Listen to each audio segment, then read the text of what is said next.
ట్రాన్స్‌లోకి తీసుకెళ్తున్నారు కదా! ప్రజల్ని ఒక ఫ్రీ బీన్స్ కోసం, ఒక ఫ్రీ తాయిలాల కోసం మనుషుల్ని ఆలోచన విధానాన్ని చంపేసి ఇది నెక్స్ట్ లెవెల్‌కి తీసుకెళ్ళాడు జగన్మోహన్ రెడ్డి.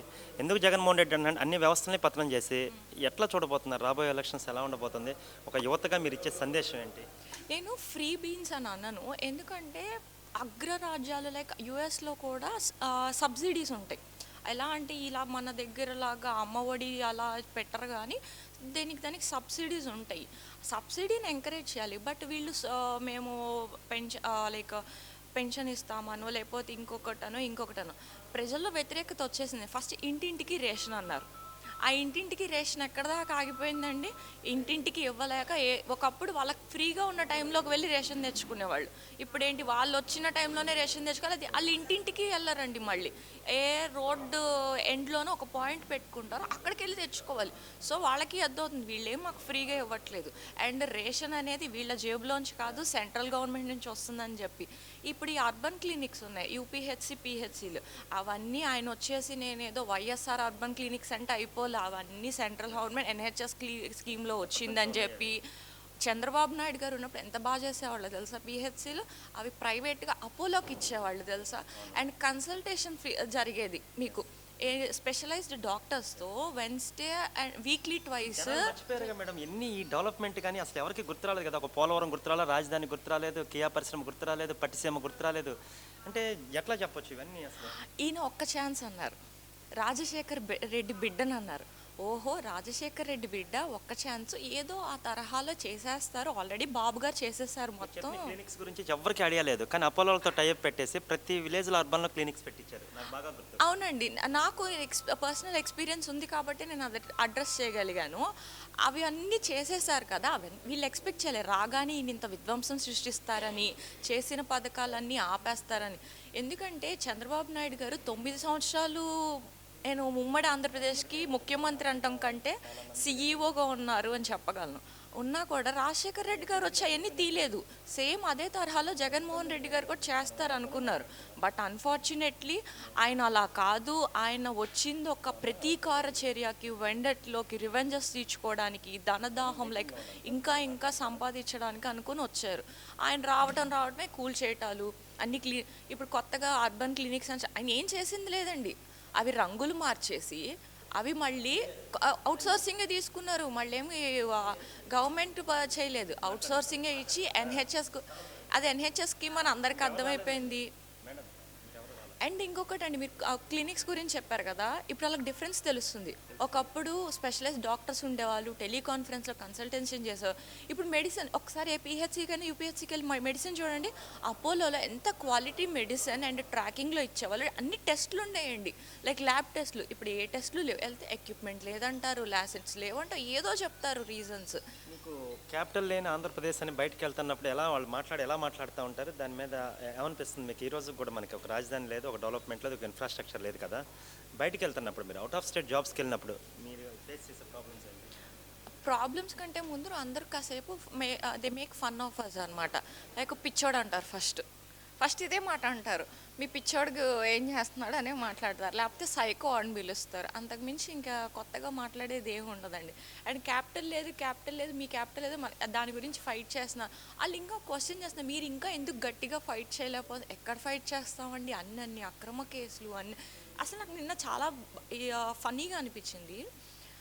2014 నుంచి 2019 వరకు నారా చంద్రబాబు నాయుడు గారు ముఖ్యమంత్రిగా ఉన్నారు. అదే టైంలోనే యాత్ర మూవీ రిలీజ్ అయింది. థియేటర్కి వెళ్ళి మూవీలు ఆపేశారా? లేదుగా, రిలీజ్ చేసి. ఆయన ఏంటంటే లెట్ లివ్ అనే మనిషి, దాన్ని అవకాశం ఉంది. నిన్న వాళ్ళు రాజధాని ఫైల్స్ అనేదో తీసుకున్నారు, నిన్న యాత్ర 2 మీరు రిలీజ్ చేసుకున్నారు కదా, బట్ వీళ్ళు వెళ్ళి అంత లైక్ ఏంటి జరుగుతుంటేనే ఆపేశారు. అదేదో జీవో, అసలు జీవో అంటే డెఫినేషన్ తెలుసో తెలీదు, అర్ధరాత్రి జీవోలు వచ్చేస్తాయి. అండ్ బాబు గారికి ఇంత సపోర్ట్ ఎందుకు ఇస్తున్నానంటే ఆయన రియల్ టైమ్ గవర్నెన్స్ మాత్రమే ఫాలో అయ్యేవాళ్ళు. లైక్ ఎవ్రీ కామన్ పీపుల్కి యాక్సెస్ ఉండేది. సైట్లోకి మీరు లాగిన్ అయ్యి ఆయన ఏం చేస్తున్నారు, ఎక్కడి వరకు వర్క్ ఉందని చెప్పి మన రియల్ టైమ్ గవర్నెన్స్. ఇంకొకటి ఏంటంటే ఆయన బాగా డిసిప్లైనరీగా ఉండేవాళ్ళు. ఆయన తప్పు చేయరు, అధికారులు కానీ వీళ్ళని పరుగులు తిన వీళ్ళు అర్ధరాత్రికి అర్ధరాత్రి ఆయన ఏ ఫైల్ అయినా చూడండి అసలు ఈ రోజుల్లో పేపర్లు ఈ ఫైల్స్ అండి. ఈ రోజు మన దగ్గర ఫైల్స్ ఉండవు, రేపొద్దున మారితే ఫైల్ కనిపించవు. కన్క్లూడ్ చేస్తూ చెప్పండి, ఫైనల్ సింగిల్ వర్డ్ యువతకి ఇచ్చే మెసేజ్ ఏంటి మీరు? అంటే ఇక్కడ చదువుకున్న యువత భారతదేశం అన్నారు, యువ భారత్ అని మన పేరు. అంటే అప్కమింగ్ రావాల్సినంత కూడా యూత్. ఈ రోజుల్లో ఆంధ్రప్రదేశ్లో ఉన్నటువంటి మా జగన్ అని గుండెలు బాదుకునే వాళ్ళకి మీరు ఇచ్చే మెసేజ్ ఏంటి సింపుల్గా?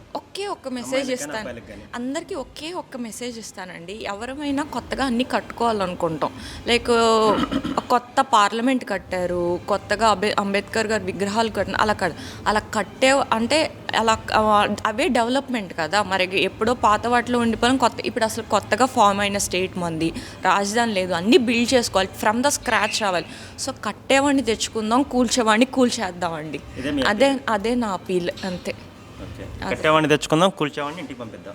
కూల్చేయాలండి, ఇంటికి కూడా పంపించేవాడు చేయాలి. అసలు ఆయన ఇంటికి కాదు, he deserve some other place for what he has done. Like ఆ ఇసుక మాఫియాలు కానీ, ఆ కొట్టడాలు ఏంటండి, అసలు ఆ మనుషుల మీద అక్రమ కేసు. ధైర్యంగా బయటకు వచ్చి మాట్లాడుతున్నారు. Do you know any fear అంటే ఏం లేదు, మహా అయితే మళ్ళీ కేసు పెడతారు కదా, ఇంకా అలవాటు అయిపోయింది. కోర్టులకు వెళ్తాం, ఫైట్ చేసుకోవడం. ఎన్ని రోజులండి కోర్టులు మాత్రం సహకరిస్తాయి? అందరూ అలా ఉండరు కదా, న్యాయ వ్యవస్థలు మేనేజ్ చేయలేరు. One day justice has to prevail. Justice denied is justice delayed, అంతే, ఒప్పుకుంటాం. కానీ 54 రోజులు ఆయన్ని పెట్టి ఇబ్బంది పెట్టారు కదా. ఆయనకి రాజమండ్రి నుంచి ఉండవల్లికి 14 గంటలు ఎందుకు పట్టిందండి? ఈ నెల వెళ్తే జైలుకి పట్టదు. వీళ్ళు వెళ్తే బయటికి రానియకుండా జైల్లోనే చంపేస్తారు. అసలు గేట్ బయటికి రానివారు ప్రజలు. ఆయన ఎప్పుడు వస్తారా అని ఎదురు చూశారు. రాష్ట్రం కాదు, ఇండియాలో ఉన్న అన్ని రాష్ట్రాల ప్రజలు, విదేశాల నుంచి ఎన్ని కంట్రీస్ నుంచి ఫైట్ చేశారు ఆయన కోసం. ఆయనకి 14 hours అడుగడుగున బిర్యానీ డబ్బులు ఇవ్వకుండా స్వచ్ఛందంగా వచ్చారండి ప్రజలు. ఎవరైనా వస్తారా అసలు? కానీ ఆయన కోసం అలా వచ్చారంటే నిజంగా ఆయనకు అది జరిగిన ఒక మనిషి ఏంటో చెప్పనా? అందరం చనిపోయిన తర్వాత మన వాళ్ళ గురించి ఆయన బ్రతికుండగా ఆయన చేసే గ్రాటిట్యూడ్ కాన్సెప్ట్ అండి, ప్రపంచంలోనే ఏ నాయకుడికి జరగలేదు. అలాంటి గ్రాటిట్యూడ్ కాన్సెప్ట్ స్వచ్ఛందంగా మేము ఖర్చు పెట్టుకుని చేసాం, అందరు ప్రొఫెషనల్స్. ఇంతకు మించి ఆయనకి ఏం పదవులు కావాలండి? అసలు ఇంకా ఆయన అంతకు మించి జీవితంలో మీ ఎఫర్ట్స్ ఎలా ముందుకు తీసుకెళ్తారు? ఇంకా ఎలక్షన్స్ వరకు చైతన్యం తీసుకొస్తారు జనాల్లో. ఒక్క 45 days మా వంతు కృషి మేము చేసామనుకోండి, 5 ఏళ్ళు రోజుకు 18 గంటలు నిద్రపోకుండా ఆయన ఎంత కష్టపడాలో అంత కష్టపడతారు. ఇప్పుడు రాష్ట్రం అంతా వివిధ దేశాల్లో ఉన్న తెలుగాళ్ళు ఈ 45 రోజులు కష్టపడితే 5 ఏళ్లలో ఆయన అంతకి డబుల్ ఇంతలు అందరూ కష్టపడింది ఆయన ఒక్కళ్ళే కష్టపడతారు. 45 రోజులు మనం కష్టపడితే మిగతా 5 ఏళ్ళు ఆయన చూసుకుంటారండి. మనం హ్యాపీగా ఉండొచ్చు, మా భవిష్యత్తు బాగుంటుంది. కేవలం ఒక స్వార్థంతో మేము ఈ పని చేస్తున్నాం, మా భవిష్యత్తు బాగుండాలి అని. ఇదండి మేడం చెప్తున్నారు, మా భవిష్యత్తు బాగుండాలంటే అందరూ బయటికి రావాలి. ఈ 45 days మాత్రం అందరూ స్వార్థం వీడేసి ఒక మంచి కాజ్ కోసం ఫైట్ చేయమని చెప్తున్నారండి. థ్యాంక్ యూ అండి.